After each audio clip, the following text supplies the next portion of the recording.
Hello everyone, my name is Uriel and today we are gonna show you the principal types of stitches, their names and features.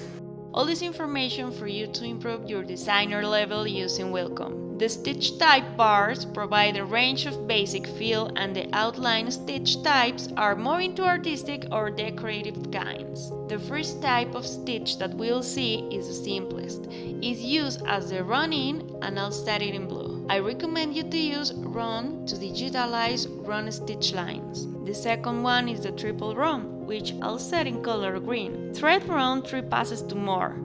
It does the same as a single run, but with more thread. Here, use triple run for emphasis. This type of stitch is generally used on thick edges and in outlines. The sculpture run creates thick-thin stitching by alternating single and triple stitches. Using that, you can get a hand-embroidered look.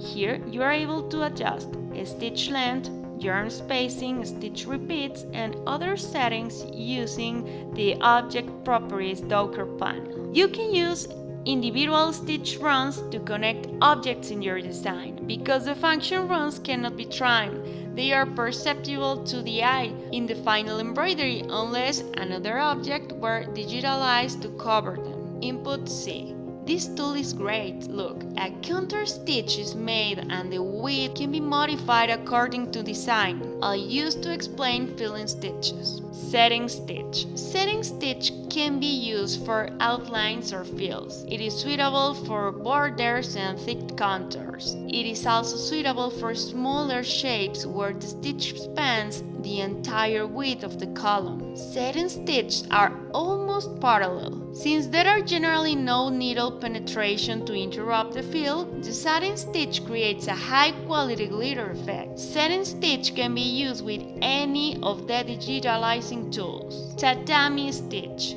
The tatami stitch consists of a row of running stitches. It is suitable for filling large and irregular shapes. It can also be used to create borders or columns of uniform width for different needle penetration patterns. Zigzag stitch. Zigzag is ideal to create fills with an object effect. Zigzag stitch is similar to setting because the needle penetrates each side of the column. But while setting gives a straight line followed by a diagonal, zigzag produces 2 diagonal lines, just like that, producing a more open stitch. Blanket lines. Each stitch, sometimes referred to blanket stitch, produces long, narrow columns with a comb effect.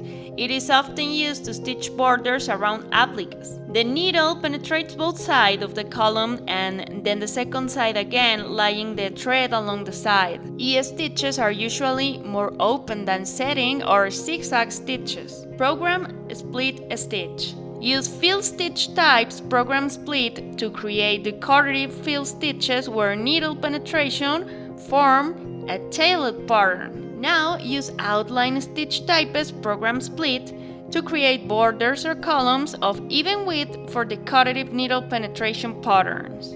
Program split is a decorative fill stitch where needle penetrations form a tile pattern. Select a predefined pattern or create your own.